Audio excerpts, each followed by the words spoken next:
आज की वीडियो में हम गणित सेक्शन का इकाई 1 करेंगे।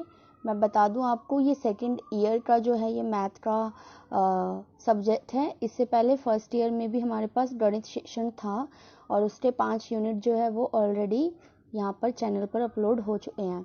तो इसको शुरू करते हैं। जो हमारा यूनिट 1 है मैथ का, इसका नाम है गणितीय विचार, मैथमेटिकल रीजनिंग। तो इसके अंदर कोई आपको क्वेश्चन सॉल्व नहीं करने, कुछ भी ऐसा बड़ा सॉल्यूशन नहीं करना, सिर्फ समझना है कि मैथमेटिक्स के अंदर क्वेश्चंस को सॉल्व किया कैसे जाता है। ठीक है, तो पहला जो आपका टॉपिक उठ के आएगा सामान्यीकरण की प्रक्रिया, यानी प्रोसेस ऑफ जनरलाइजेशन। तो इसके अंदर क्या है आपको मैं बता दूं कि पैटर्न की पहचान और आगमनात्मक तर्क, ये दो चीजें बहुत इंपॉर्टेंट है। सबसे पहले तो ये जानना जरूरी है कि व्हाट इज जनरलाइजेशन, मतलब ये मैथ के अंदर सामान्यीकरण का क्या मतलब है। तो कोई बड़ी चीज नहीं है, ये ऐसे है कि जैसे कोई भी सवाल आपके सामने आता है या बच्चे के सामने आता है तो वो उसको जनरलाइज कैसे करेगा। क्योंकि जब पहली बार कोई क्वेश्चन हमारे सामने आएगा तो हमें उसके बारे में कुछ भी नहीं मालूम, फिर हम उसके बारे में कुछ कुछ चीजें मालूम करेंगे, यानी उसको जनरल कर लेंगे, उसके बाद हम उसका सॉल्यूशन निकालेंगे।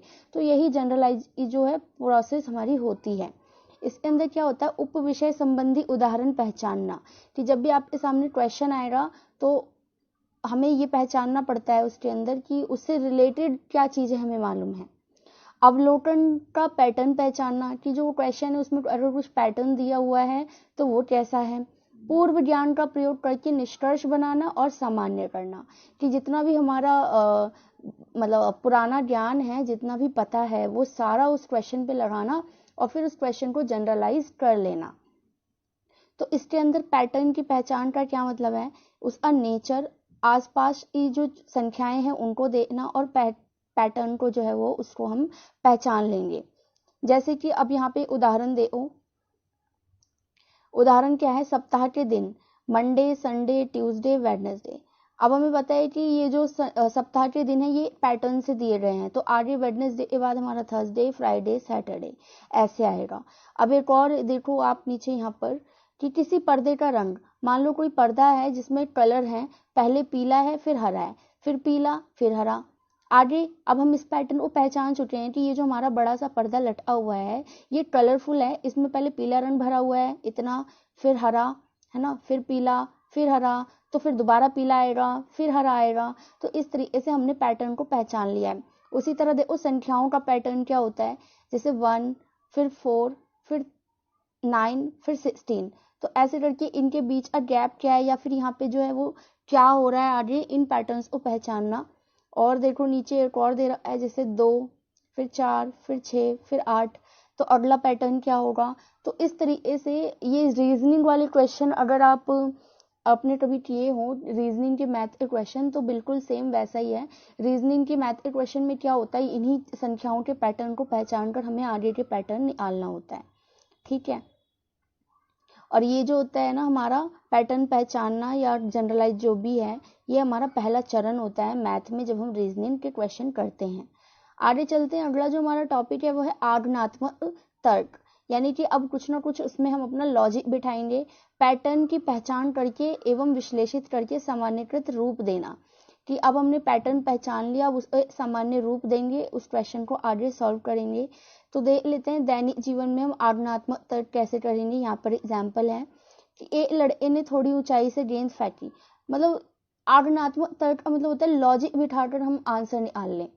जैसे देखिए उदाहरण कि एक लड़के ने थोड़ी ऊंचाई से गेंद फेंकी तो गेंद थोड़ी उछली, ठीक है, फिर उसने थोड़ी और ऊंचाई से गेंद फेंकी तो गेंद थोड़ी और उछली, अतः उसने ये तर्कपूर्ण निष्कर्ष निकाल लिया, मतलब अब उसका ये निष्कर्ष उसको खुद ही मिल गया है कि जितनी ऊंचाई से गेंद को फेंकेंगे गेंद उतनी ही ऊंची उठेगी।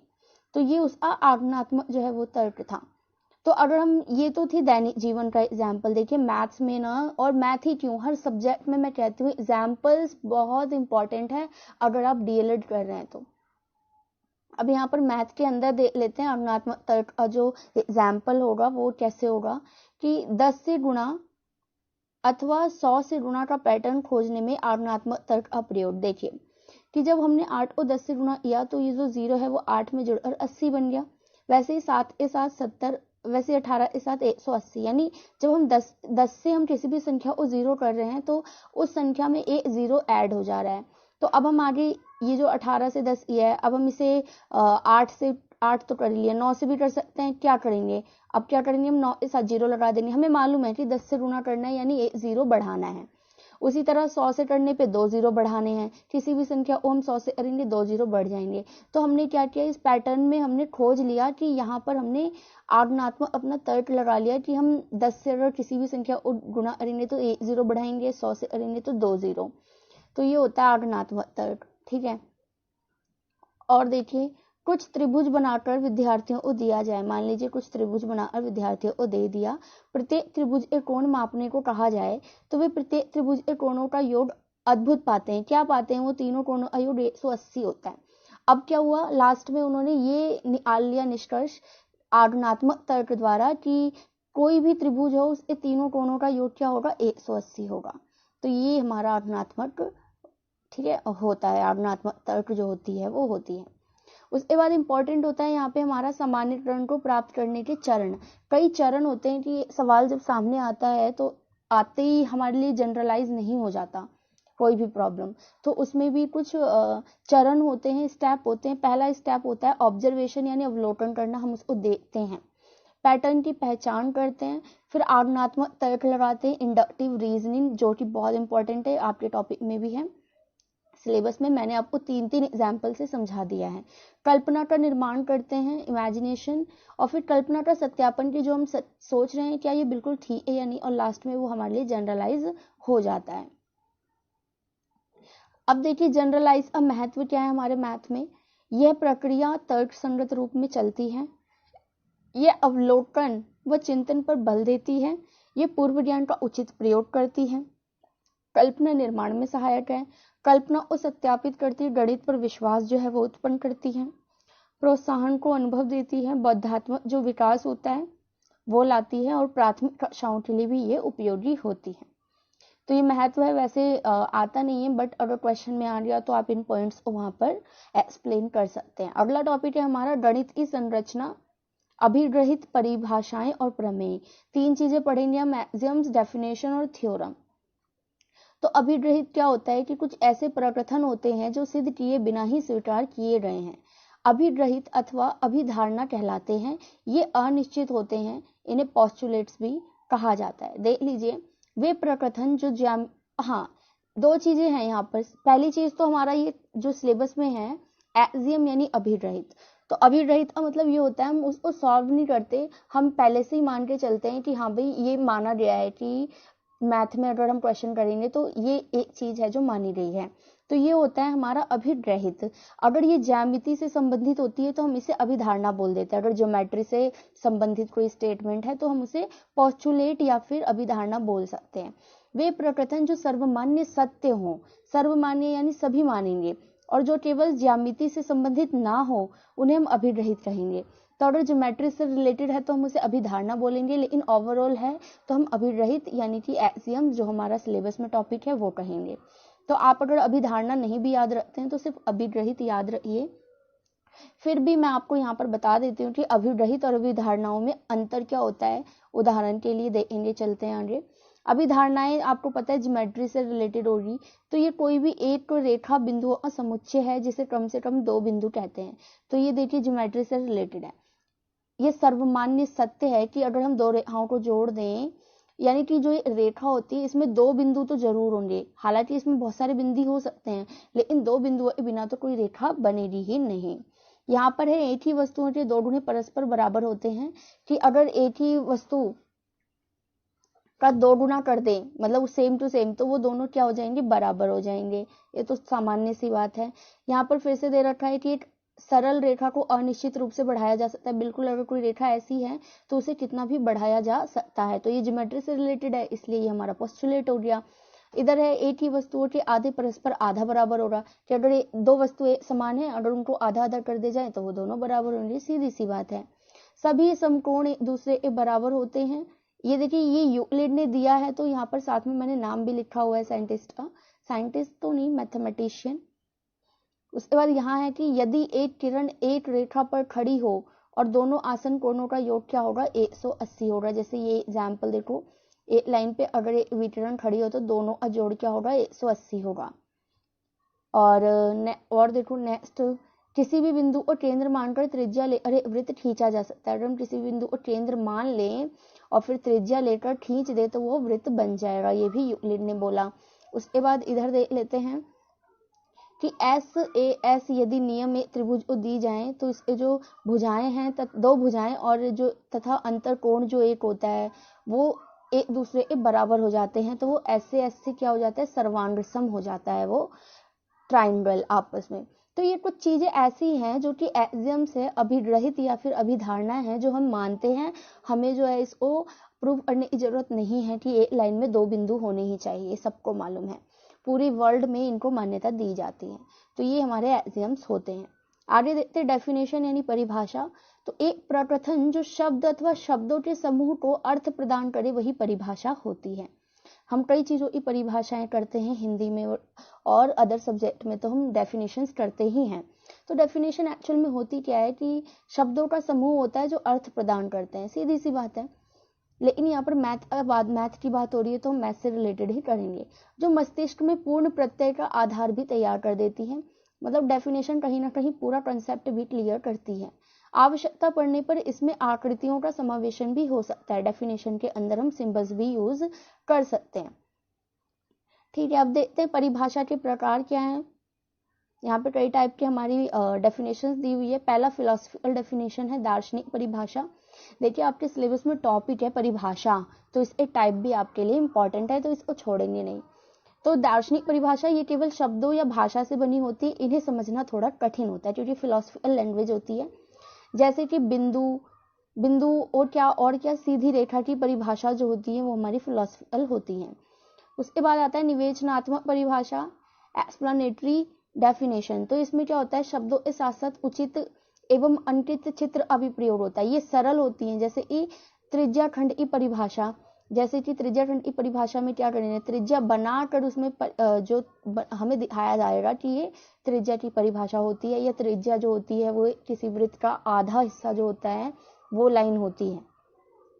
उसके बाद अनिवार्य परिभाषा, एसेंशियल डेफिनेशन, ये मूलभूत प्रत्ययों को बताती है, विद्यार्थियों को याद करनी ही होती है ये। जैसे कि आयत की परिभाषा क्या है, आमने सामने ये जो उसकी भुजाएं हैं वो बराबर होगी, या समचतुर्भुज की परिभाषा है, तो ये सब सरल होती हैं। तो परिभाषा के गुण आपने देखे कि क्या होना चाहिए, परिभाषा के गुण, एक परिभाषा कब अच्छी होगी, जब वह सरल होगी, स्पष्ट होगी और संक्षिप्त होगी। तो इतना आपके लिए बहुत है परिभाषा को जानना। आगे चलते हैं प्रमेय यानी थ्योरम्स। थ्योरम में भी आपके टाइप्स आएंगे। देखिए ऐसे गणितीय कथन जो सत्य सिद्ध किए जा सकते हैं प्रमेय कहलाते हैं, थ्योरम कहलाते हैं। मतलब यहाँ पे मैथ से रिलेटेड ऐसे स्टेटमेंट्स जो ई प्रूव किए जाएं वो हमारे थ्योरम्स होंगे। प्रमेय कथन के दो भाग होते हैं, यदि यानी पूर्व ज्ञान पर आधारित, और तो यानी भाग को हमें सिद्ध करना होता है। ये यदि और तो अभी आप समझ जाएंगे आगे, अगर आपने 10th तक मैथ के क्वेश्चन किए हैं तो अभी से भी समझ में आ रहा होगा। तो पहला है हमारा विपरीत प्रेम यानी प्रमेय, यानी प्रमेयों में दो परस्पर विपरीत प्रमेय हो सकते हैं, कॉन्वर्स। उदाहरण के लिए देखो, मान लीजिए कि थ्योरम है, प्रमेय है कि एक समांतर चतुर्भुज में सम्मुख कोण बराबर होते हैं, ये हमारी थ्योरम दी हुई है। इसका हमें विपरीत प्रमेय बनाना है। तो यदि चतुर्भुज में सम्मुख कोणों का प्रत्येक कोण में बराबर है तो वह समांतर चतुर्भुज होता है। तो दोनों तो सेम ही बात है, बस यहाँ पे हमने उल्टे तरीके से बोल दिया। ठीक है, नेक्स्ट देखो प्रतिधनात्मक प्रमेय यानी कॉन्ट्रा पॉजिटिव थ्योरम। ये सब बहुत ही इंपॉर्टेंट है, बहुत इंपॉर्टेंट है ये आपके लिए टाइप्स, कि जब प्रमेय में यदि तथा तो भाग को प्रतिवाद रूप में प्रस्तुत किया जाए तो प्रतिधनात्मक कहते हैं। एग्जाम्पल देखो कि प्रमेय है कि वृत्त में यदि दो जीवाएं बराबर हों तो वे वृत्त पर बराबर ही चाप काटेंगी। तो इसका प्रतिधनात्मक अगर हम कॉन्ट्रा वाला करें तो कैसे बन जाएगा कि एक वृत्त में यदि दो जीवाएं बराबर ना हो तो वे वृत्त बराबर चाप नहीं काटती। तो दोनों तो सेम ही बात हुई है ना, प्रमेय तो हुआ दोनों। अब देखो नेक्स्ट प्रतिलोम प्रमेय है ना, रेसिप्रोकल थ्योरम। इसमें क्या होता है, संभव हो तो किसी प्रमेय में दो संख्याओं को परस्पर स्थान बदलकर नया प्रमेय जो है वो प्रस्तुत किया जा सकता है। उदाहरण के लिए देखो कि यदि त्रिभुज की दो भुजाएं तथा अंतर कोण दूसरे त्रिभुज की संगत भुजाओं तथा अंतर कोण के बराबर हो तो त्रिभुज सर्वांसम होंगे। कैसे? ऐसे ऐसे साइड एंगल साइड से। लेकिन इसका प्रतिलोम कर दिया जाए, हम उदाहरण कर रहे हैं ना प्रतिलोम का, तो इसमें क्या कर देंगे हम कि यदि त्रिभुज के दो कोण तथा अंतर भुजा दूसरे त्रिभुज संगत कोणों के अंतर भुजा के बराबर ना हो, सॉरी भुजा के बराबर हो तो त्रिभुज सर्वांसम होते हैं ए एस ए से। अब हमने क्या कर दिए, पहले तो हम साइड एंगल साइड से कर रहे थे, अभी हम एंगल साइड एंगल से कर रहे हैं, तो दोनों सर्वांसम ना, दोनों त्रिभुज बराबर हैं। तो हम एक तरीके से ना उसको प्रूफ कर, किसी दूसरे तरीके से भी हम प्रूफ कर देते हैं, तो वो हो जाता है हमारा प्रतिलोम प्रमेय। ठीक है, आगे चलो, अगला टॉपिक है गणितीय कथनों की वैधता प्रक्रिया। यानी कि इसके अंदर दो चीजें और हैं, प्रूफ करना, काउंटर एग्जाम्पल और कंजेक्चर्स।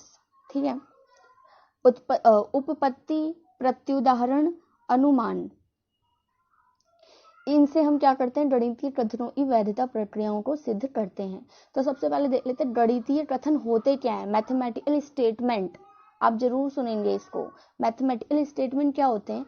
एक वाक्य जो या तो सही है या तो गलत है, परंतु सही गलत दोनों नहीं है, उसे कथन कहते हैं। स्टेटमेंट या तो गलत हो सकती है, हम मैथ की बात कर रहे हैं, या तो सही हो सकती है। अगर दोनों हैं तो फिर वो स्टेटमेंट मैथमेटिकल नहीं है। ऐसे कथन जो गणित में स्वीकार्य हैं गणितीय कथन कहलाते हैं। अब आप उदाहरण देखिए, 3 का वर्ग 9 है, सही बात है।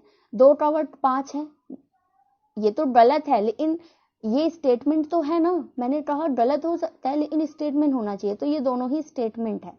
लेकिन अब आप तीसरा एग्जाम्पल देखिए, तो 2 अभाज्य संख्याओं का गुणनफल एक विषम संख्या है, तो ये मैथमेटिकल स्टेटमेंट नहीं है, क्योंकि कई बार ये सही भी हो सकती है और कई बार ये गलत भी हो सकती है। तो दोनों चीजें एक साथ नहीं होनी चाहिए, अदरवाइज वो हमारा मैथमेटिकल स्टेटमेंट नहीं होगा।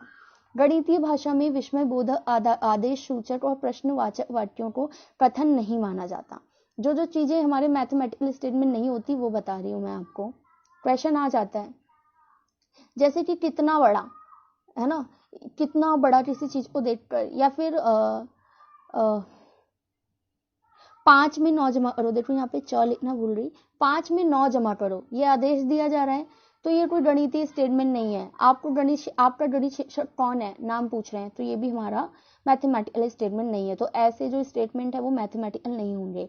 साथ ही साथ अनुचित समय, जैसे कि आज, कल, बीता हुआ कल, ये सब भी कथन नहीं होंगे। जैसे कल सोमवार था, तो क्या ये मैथमेटिकल स्टेटमेंट है? नो, क्योंकि कल सोमवार था ये केवल मंगलवार को ही सत्य हो सकता है, अतः ये गणितीय कथन नहीं है। अगर हम मंगलवार को बोलेंगे ना कि कल सोमवार था तो ठीक है, लेकिन बुधवार को बोलेंगे तो ये गलत हो जाएगा, और ये नहीं होना चाहिए ना मैथमेटिकल जो हमारी स्टेटमेंट है उसमें। चलो, तो आप ये समझ रहे हैं मैथमेटिकल स्टेटमेंट क्या होती है। नेक्स्ट चलते हैं हम लोग प्रूफ, यानी कि उपपत्ति, यानी दिए गए कथन को सिद्ध करने की प्रक्रिया। तो दिए गए कथनों को हम सिद्ध 2 तरीकों से कर सकते हैं, एक तो डायरेक्ट मेथड होता है और दूसरा होता है इनडायरेक्ट मेथड। तो कोई बड़ी चीज नहीं है, चलो समझ लेते हैं।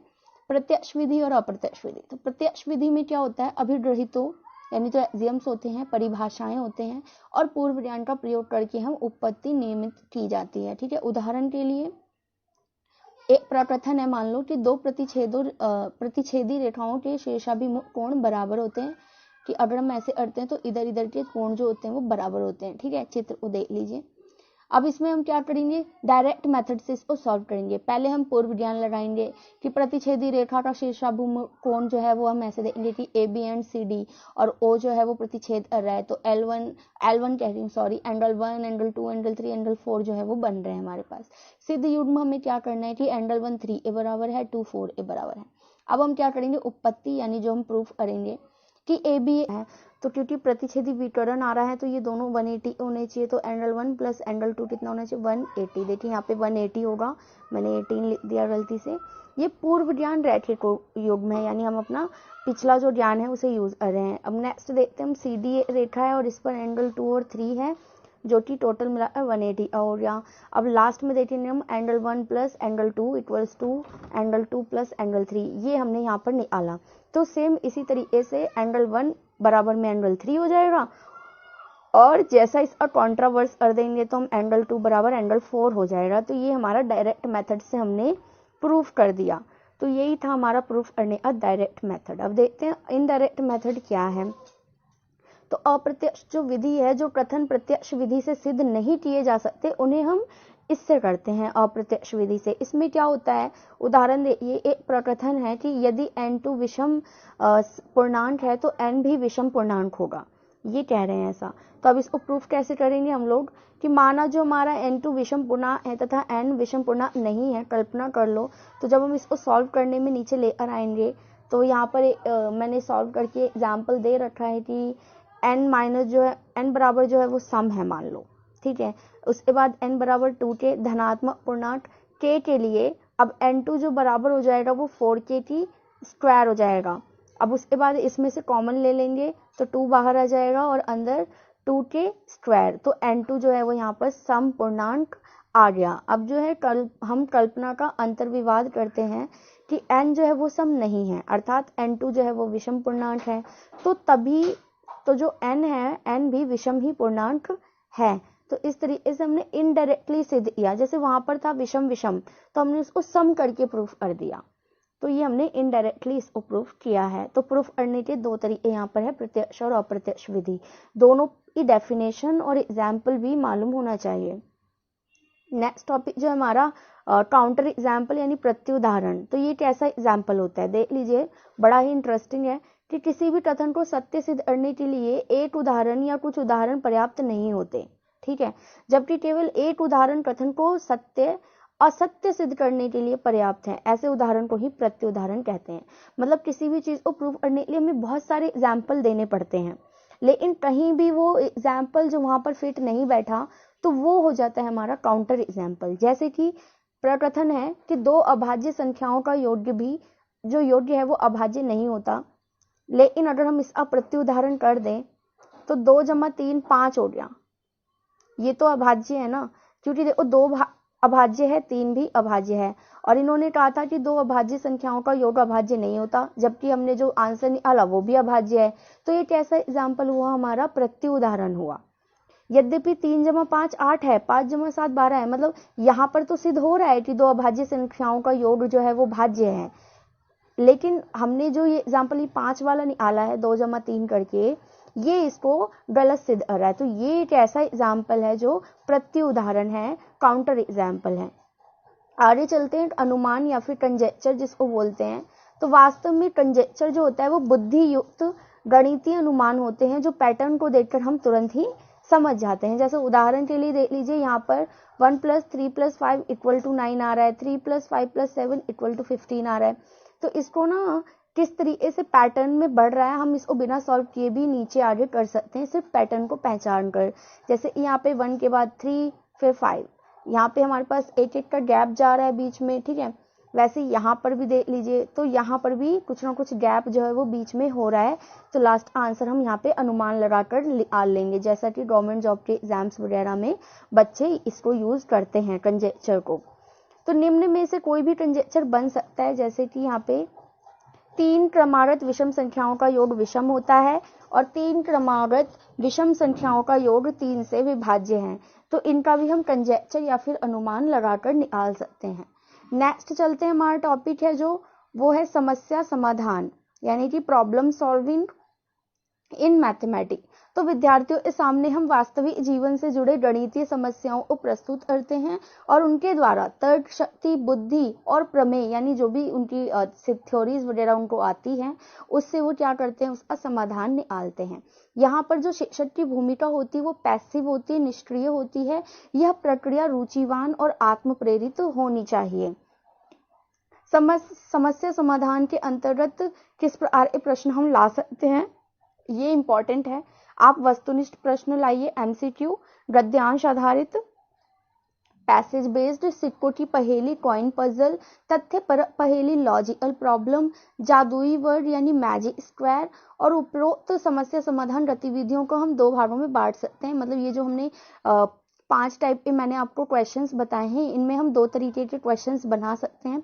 एक तो गुणात्मक यानी क्वालिटेटिव, इसमें क्या आएंगी, परिभाषा, सूत्र, ये सारी चीजें आएंगी। दूसरा होता है मात्रात्मक प्रकार यानी क्वांटिटेटिव क्वेश्चन, जिसमें संख्याओं को गुणा भाग जमा करना होगा।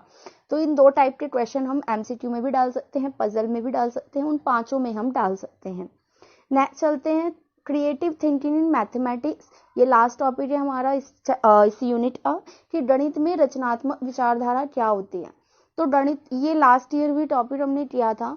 तो गणित को अधिक रुचिकर यानी इंटरेस्टिंग बनाने के लिए रचनात्मक तरीकों का प्रयोग, रचनात्मकता के अंतर्गत चाहे कला, शिल्प, चित्र, इन सब का यूज करके हम विषय को क्या करते हैं और आकर्षित बनाते हैं। तो यही होता है क्रिएटिव थिंकिंग इन मैथमेटिक्स। तो आप इसको कैसे कर सकते हो क्लासरूम में, ये जरूर पूछेगा आपसे। तो गतिविधियों द्वारा सूत्र बनाना, मतलब एक्टिविटीज करा के आप उनको फॉर्मूलाज बताएंगे। उदाहरण व गतिविधि द्वारा नियम व संप्रत्यय समझाना, कॉन्सेप्ट क्लियर करना। गणितीय खेल और पहेलियों का यूज करना, लास्ट ईयर हमने खेल और पहेलियां की थी मैथमेटिक्स की। ज्यामितीय निर्माण व संरचना, जो ज्योमेट्रिकल वाला हमारा सेक्शन है मैथ का, वो तो वैसे ही इंटरेस्टिंग होता है और आर्ट से रिलेटेड होता है।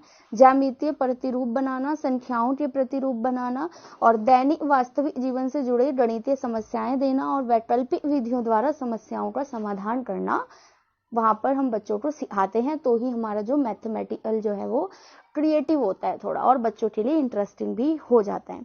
तो ये आपका यूनिट जो है यहाँ पर लास्ट टॉपिक के साथ ही खत्म होता है।